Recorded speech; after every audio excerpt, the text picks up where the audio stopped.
Okay, everybody, welcome to another week of CCAP 1A. So what we're doing today is I'm continuing to go over your personal essay scores with you. While I'm doing that, you'll have the period to start working on selecting, developing an essential question relative to your essay. Once you have the question, you'll submit it and I'll go over it. You can preliminarily start grabbing quotes and ideas from your essay, from the text that you're responding to, so that you can start framing a response. So what I mean by from your essay, I mean from your from the text that you will respond to. So one of the 5 essays you have read so far. All right, so as I mentioned, you're going to come up with an essential question that you're going to respond to and answer. And then, so let's look at the final prompt again. The final prompt is to take any of the essays you've read so far, find one of the issues mentioned in the lens activity, propose an essential question based on that, and then do a critical analysis / reading of the essay. Along those lines, you're going to write a 5-paragraph essay in which you advance a thesis about what it says, its meaning based on looking at it through the lens you have chosen. Explore this meaning in a thesis-driven paper illustrating it through quoted passages and explication. Explication is basically a fancy word for commentary, the reasons you make, the reasoning you make about the quoted passage. Alrighty, so if we look at the activities for today, I came up with a list of questions for you, and you don't have to use these, but I kind of wanted to just give you some kind of general questions, kind of relative to the different lenses. So we're not going to be reading, critical lens essays, but later on in school you might actually read essays by theorists that then you would quote in a paper. That's not really what we're going to do at this class. However, I want to talk to you about how to develop an essential question that you answer relative to the essay that you read and the lens that you're basically looking at it through. So we already kind of talked about framework a little bit.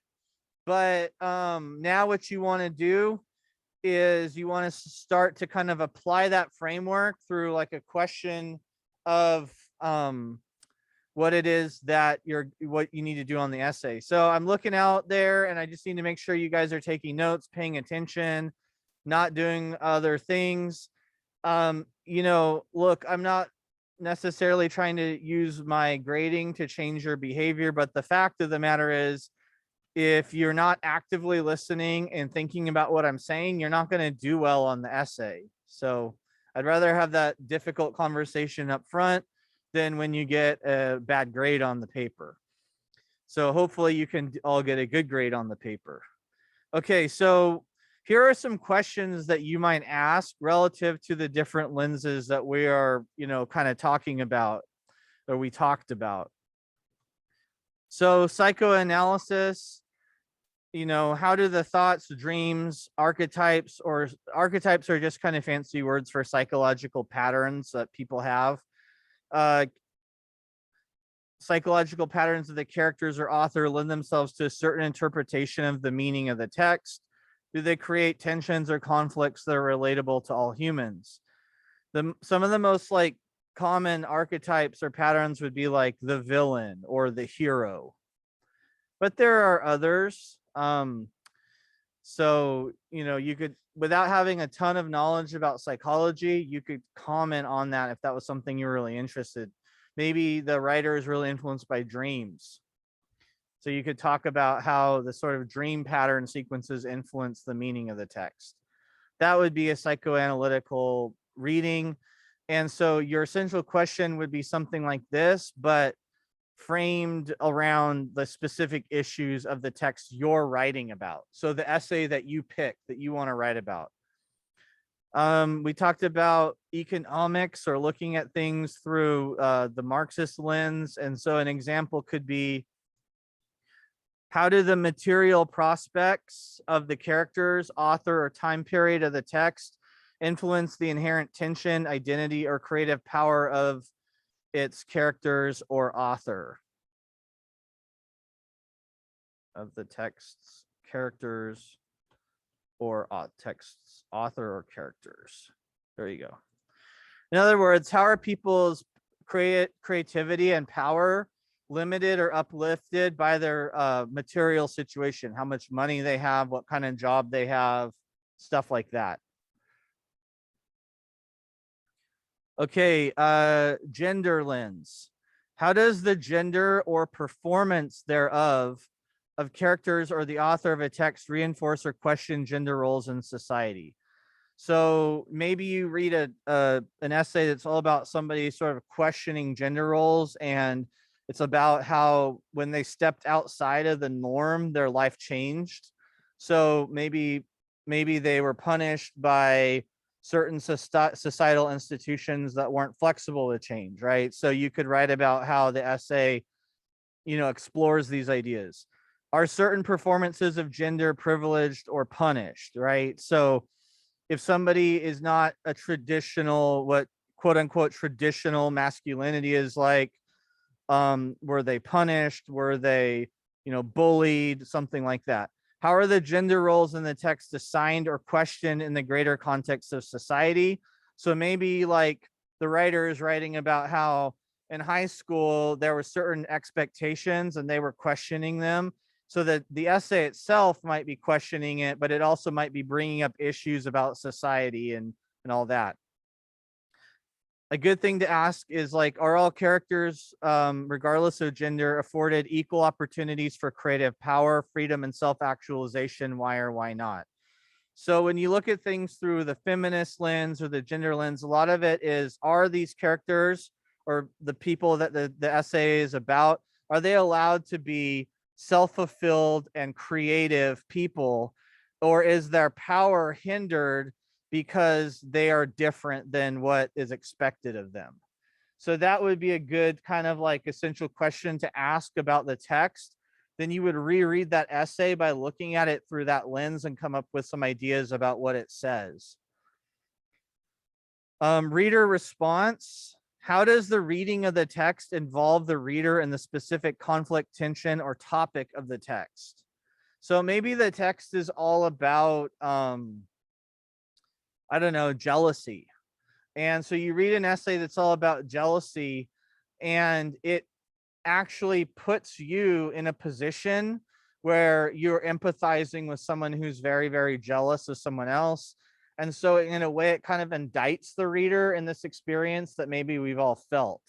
So you could ask, like, how does reading the text involve you in the conflict? What does the text imply is the job or the responsibility of the reader while exploring its themes or ideas? So maybe it's talking about social justice or getting involved in your community, and it asks questions of the reader. So it could be saying something like, the text is literally like telling the reader it's their job to get involved or to think about this in their own life. So that's one way to think about it. Those are some questions to ask if you're interested in analyzing a reader response to an essay. Religious connection or archetype. What spiritual fables, stories, or myths from what traditions are referenced overtly or indirectly in the construction of the plot and moral or message of the text? Why is this significant to the understanding or interpretation of the text's message? So if it's making a lot of like biblical references or referencing like myths of a specific belief or tradition, maybe like folklore from a certain religious tradition of people from a different continent or something, like how does that affect the meaning of the text? So it does not necessarily have to be a religion, but it could be like spiritual connections or myths, fables, stories from other religious traditions. or something that maybe you recognize as really an important parallel or plot or element to the essay. Maybe it's somebody writing about their faith and they're connecting to these ideas. All right. New criticism. This is the one where it's kind of about like stable meaning. Like instead of trying to connect it to other things or apply it to other things, it's where you're trying to find a universal theme that's present in the text. And you're trying to talk about how formal devices like metaphor, symbol, imagery, things like paradox or tension or conflict lead to a didactic message. In other words, what a didactic message is almost like a moral or a fable. It's like what you're supposed to take away from the text as a reader, how it talks about the human condition and what you're supposed to learn or gain from it. So new criticism is really hard. It's basically the closest thing to like one perfect meaning of a text. So for this type of writing, you would tend to look at what the author's attitude towards something is or tone, and how do they support it with the different devices they use. They could be using imagery or flashbacks or metaphors. And you really want to talk about their tone towards this topic and what's significant about it. You know, so using the example of working at Wendy's, it's the author's tone towards the work environment and the diversity of people there that really provides like a unique view into the American like fast food work experience that is indicative of many of the jobs that people either have to have or start off with in their, you know, labor careers. Finally, African American history. How does the text, message, topic, and or author reflect the various struggles and unique experiences of African Americans? How does this affect the meaning and perhaps the message of the text? Okay, so these are types of questions you could ask. You could also combine them. Like you could talk about how maybe performance of a certain gender, like could be linked to economics or having more creative power or spending power in our society. You could talk about what the text involves the reader to do or think and how that relates to basic dreams, common dreams, or psychological patterns that all people have. So you could mix and match from these as well. So you would just do like a gender slash reader response or a religious connection slash new criticism. So those are other ways to come up with a guiding question that's going to guide your reading and your research on this essay. So going back to the prompt, what your job is to do is to come up with an interpretation of the text's meaning based on one of these lenses. And the questions kind of already set you up to do that, the ones that I created, kind of like a prompt. So your job today is to figure out a guiding question that's going to guide your way of finding meaning in the text. I want you to write it down. You can take one of the questions that I came up with and just plug in specifics from your essay. So for instance, you might say, how does the material prospects of the characters in working at Wendy's reflect the experience of 21st century workers trying to make things balance in a complicated world? Right? So then you would read that and you would talk about how they're all coming from different places, and there's like a kind of a plot twist in it where obviously the writer has more schooling than people give him credit for, and how there are these sort of standard ideas about who works in fast food and who doesn't. Right? So you're just going to take specifics from your essay, maybe plug it in here. You could mix and match these questions to come up with your own. But whatever it is, you're going to pick one and you're going to figure out an essay, and then I'm going to look at it before you start writing. Now, just to review, your thesis is going to be the answer to your essential question, and then you're going to defend that thesis in your paper by citing evidence from the essay itself, by quoting it and explaining how that quote supports your interpretation of the meaning. So what you want to do is you want to start finding quotes. Obviously, you want to come up with an essential question, and we're going to turn that in at the end of period today. I'm going to take a look at them for tomorrow, and then I'll just glance, make sure we're on the same page, and then you're actually going to start writing it. We're going to go through that process.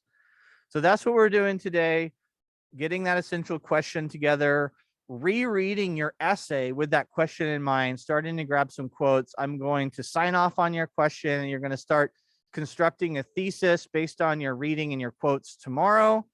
And we're going to start formulating the essay in class.